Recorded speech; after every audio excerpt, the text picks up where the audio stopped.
Hi hello welcome to our channel. నేను మీ సిరి. ఈరోజు మనం చెప్పుకోబోయే కథ లీలావతి పార్ట్ 76. ఇక కథలోకి వెళ్ళిపోదాం ఆలస్యం చేయకుండా. రౌద్ర నా వైపు చూసి, చూసావా, డాడీ అంటే ఇష్టం వాడికి, కిస్ రిటర్న్ చేశాడు. అదే నువ్వు అయితే ఏ రోజైనా రిటర్న్ ఇచ్చావా అని అడిగాడు. తన లాజిక్కి నేను షాక్ అయ్యాను. మెల్లిగా ముందుకు వంగి ప్రేమగా సున్నితంగా నా ప్రేమను తెలిపేశాను. నా రౌద్ర పెదవులు అందుకొని. నా రౌద్రకి నేనే ఎక్కువ కావాలని నా ఆశ ఏమో బహుశా. తన ముద్దుని కొనసాగించాడు. మెల్లిగా దూరం జరిపి, నాకు కాదు పొసెసివ్నెస్, నీకు ఉంది చాలా అని అన్నాడు తను నవ్వుతూ. అవునా, లవ్లో పొసెసివ్నెస్ చాలా అవసరంలే, నీకు తెలీదా ఏంటి? తమరికి క్వింటాల్లో కాదు టన్నుల్లో ఉంది పొసెసివ్నెస్ అన్నాను నేను.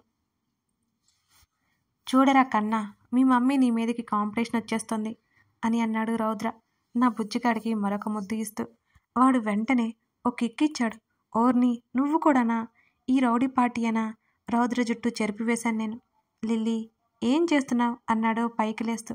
నేనేం చేశాను అని అడిగాను కోపంగా. అరే, హెయిర్ స్టైల్ పోతుంది అన్నాడు మిర్రర్ వైపు తిరిగి చూసుకుంటూ రౌద్ర. తన షర్ట్ కాలర్ పట్టుకుని నా వైపు లాక్కున్నాను. మళ్ళీ తన చుట్టూ చెరిపివేశాను. నువ్వు ఇలా కూడా బాగున్నావులే, నాకు నచ్చితే సరిపోదా ఏంటి? నడుం మీద చేతులు పెట్టుకుని అడిగాను కోపంగా. నీకు నచ్చితే చాలు మేడం జీ, చేతులు కట్టుకున్నాడు తను. గట్టిగా నవ్వేశాను. తను దగ్గరికి తీసుకున్నాడు. తన జుట్టు సరిచేశాను నేను. క్రేజీ గర్ల్ అన్నాడు నా తల మీద ముద్దు పెట్టుకుంటూ రౌద్ర. ఈ రౌడీ యాంగ్రీమెన్కి ఈ క్రేజీ కూల్ గర్ల్ అయితేనే బాగా సెట్ అయ్యేది, అవును కదా అంటూ కళ్ళు ఎగరేశాను నేను. అవును, నా తల మీద చిన్నగా మొట్టాడు రౌద్ర. తన బుగ్గ మీద ఒక ముద్దు ఇచ్చి, లవ్ యూ రౌడీ అన్నాను తనని చుట్టుకుని. నా తల నిమిరి, వెళ్దామా అని అన్నాడు చెయ్యి అందిస్తూ. అని నవ్వి తన చేతిలో నా చేతిని ఉంచాను నేను. ఓయ్, అసలే ఇవాళ అమ్మాయిలు వస్తారు కూడా, నీ వైపు ఎవరైనా చూసారంటే నేను ఒప్పుకోను అన్నాను సీరియస్గా. హుష్, కాస్త మెంటల్ని పక్కన తప్పించు ప్లీజ్ అన్నాడు ముఖం చిరాగ్గా పెట్టుకుని రౌద్ర. మూతి 30 వంకలు తిప్పాలని చూసి ఎప్పట్లాగే కుదరక 3 వంకలు తిప్పేశాను నేను. రౌద్ర నన్ను చూసి నవ్వుకున్నాడు. తీసుకెళ్లి నా కోసం అరేంజ్ చేసిన చైర్లో కూర్చోబెట్టాడు. తను పక్కకు వెళ్ళిపోయాడు. నేను వారిస్తున్నా వినకుండా. మా అప్ప రౌద్ర తప్పితే అందరూ మన లేడీ బ్యాచ్నే మరి అక్కడ. మా కొత్త పెళ్లి కూతుర్లు కూడా వచ్చేశారు. ఇక్కడ కొత్త పెళ్లి కూతురులో 3 కూడా, ఇంకా మా బాను కూడా వచ్చేసింది. ఇక్కడ వాతావరణం మొత్తం సందడిగా మారిపోయింది. ఒక్కొక్కరుగా బొట్టి పట్టి గంధం రాస్తూ అక్షింతలు వేస్తూ గాజులు వేస్తూ ఆశీర్వదిస్తున్నారు నన్ను. ఇంకొంతమంది ఆట పట్టిస్తూ చాలా అంటే చాలా సరదాగా సాగిపోయింది. రౌద్రని ఆంటీ పిలుస్తుంటే తను అడ్డంగా తల ఊపాడు. నేను మూతి ముడుచుకున్నాను. తను నా వైపు చూసి స్మైల్ అన్నట్టు సైగ చేశాడు. నేను తల అడ్డంగా తిప్పి ఇంకా గుర్రుగా చూశాను తన్ని. ప్లీజ్ అన్నట్టు ముఖం పెట్టాడు రౌద్ర. నేను కూడా ప్లీజ్ అన్నట్టు పెదవులు బిగించి చేతితో సైగ చేస్తూ పిలిచాను తన్ని రమ్మని. ముందు అప్పాని పంపించారు. మమ్మీ అప్ప కలిసి అక్షింతలు వేసి నన్ను ఆశీర్వదించారు. చివరిగా రౌద్రని లాక్కొచ్చారు స్పందన, బాను. బాను ఏంటో రౌద్రతో బాగా క్లోజ్ అవుతుంది. ఒక్కోసారి రక్త సంబంధమే ఉండక్కర్లేదనిపిస్తోంది వాళ్ళని చూస్తుంటే. చిన్నా, బుట్టి పెట్టి అక్షింతలవై ఆంటీ రౌద్రకి పురమాయించారు. మూతి బిగించాను నేను, పిలిచినప్పుడు తను రాలేదని. బొట్టు పెట్టి చెంప చివర్లా గంధం రాశాడు, గాజులు వేశాడు, అక్షింతలు వేసి కొంత సమయం నా వైపు చూస్తుండిపోయాడు. నేను చిరునవ్వు చిందించాను. తన మీద నాకు కోపం ఎంతసేపు చిటికలో మాయమైపోయింది.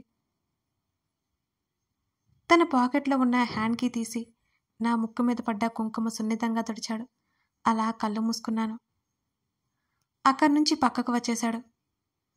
కొంత సమయం అందరూ నాతో మాట్లాడుతూ ఆరోగ్యం గురించి కనుక్కుంటున్నారు. తను జ్యూస్ తెప్పించి నాకు పంపాడు. దూరంగా అప్పాతో మాట్లాడుతున్న తన్ని చూసి చిరునవ్వు నవ్వాను నేను. తాగు అన్నట్టు కళ్ళతోనే సైగ చేశాడు. అలాగే నిన్నట్టు తల ఊపి తాగేశాను నేను. కొంత సమయానికి రౌద్ర నా దగ్గరికి వచ్చాడు. అప్పటికే పెద్దవాళ్ళు పక్కకి వెళ్ళిపోయారు నా దగ్గర నుంచి. స్పందన, స్ఫూర్తి, భాను, లహరి నలుగురు మాట్లాడుతూ నాతో కూర్చున్నారు. లిల్లీ, ఇప్పటికే చాలా ఆలస్యం, సమయం అయిపోయింది, కూర్చున్నా. బ్యాక్ పెయిన్ వస్తుంది, రెస్ట్ తీసుకుందు పదా అన్నాడు రౌద్ర. మరికొంత సమయం తర్వాత నా దగ్గరికి వచ్చి ఒక స్పందన తప్ప మిగతా ముగ్గురు నోరు తెరిచారు. స్పందనకి రౌద్ర గురించి సూచాయిగా తెలుసు, ఎక్కడ ఎలా ఉంటాడో. అందుకే తను పెద్దగా ఆశ్చర్యపోలేదనుకుంటా. వస్తున్నాను అని చెప్పాను నేను. నా ముందు చేతిని ఉంచాడు. తన చేయి పట్టుకుని మెల్లిగా పైకి లేచాను నేను. తినకుండా వెళ్తే కొట్టేస్తాను, తినేసి వెళ్ళండి, స్పందన చూసుకో అని చెప్పి రౌద్ర వెంట వచ్చేసాను నేను. నాకు తెలుసు మా గురించే డిస్కషన్ జరుగుతుంది అక్కడ. కాకపోతే ఆ డిస్కషన్ నేను మిస్ అయిపోతాను.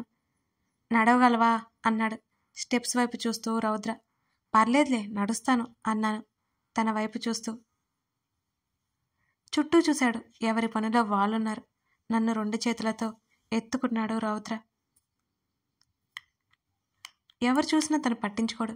నేను అరిచేస్తానని నా కోసం ఏంటో కాస్త ఆలోచిస్తున్నాడు. ఎవరైనా ఏమైనా అనుకుంటారని నా భయం. ఎవరి కోసము తనకు నచ్చినది చేసే రకం కాదు తను. నచ్చనిది చేయకుండా మానుకునే రకం కాదు. నవ్వుతూ తన మెడ చుట్టూ చేతులని అల్లేశాడు రౌద్ర. ఓయ్, బరువుగా ఉన్నానా అని అడిగాను తననే చూస్తూ. తన నుదురుతో నా నుదురుకి తాకించి వెంటనే తల దూరం జరిపి చిరునవ్వు నవ్వాడు రౌద్ర. అబద్ధాలు చెప్పకు, బరువు లేవు అంటావు, పిట్టి పిల్లలా ఉంటావు అంతే.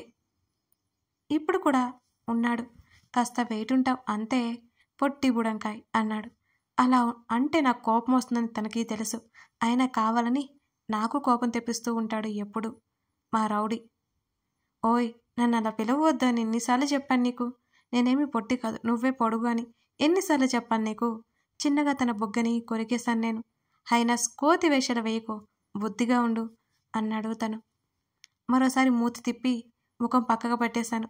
సన్నగా నవ్వాడు తను నా అలక చూసి. మా గది వచ్చింది. డోర్ ఓపెన్ చేశాను.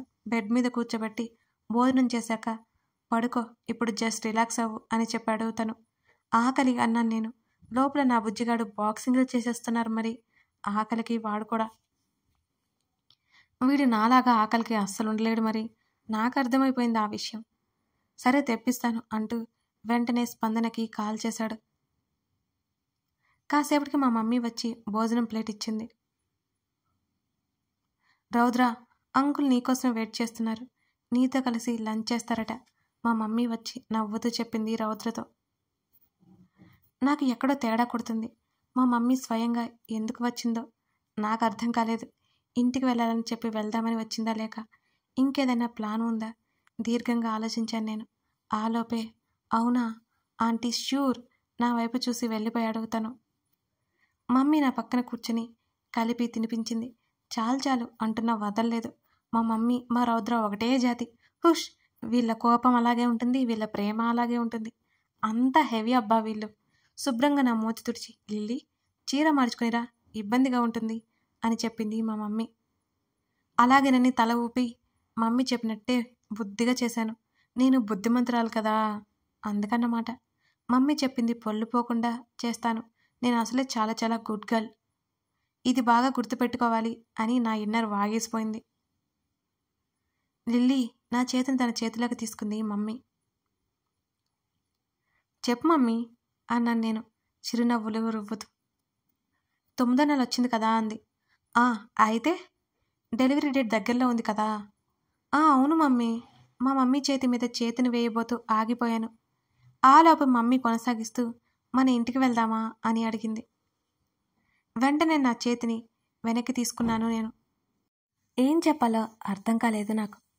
ఇందాక ఎవరో ఏదో అన్నారు, మమ్మీ చెప్పింది పొల్లుపోకుండా చేస్తారట అని మళ్ళీ నా ఇన్నర్ గుర్తు చేసింది.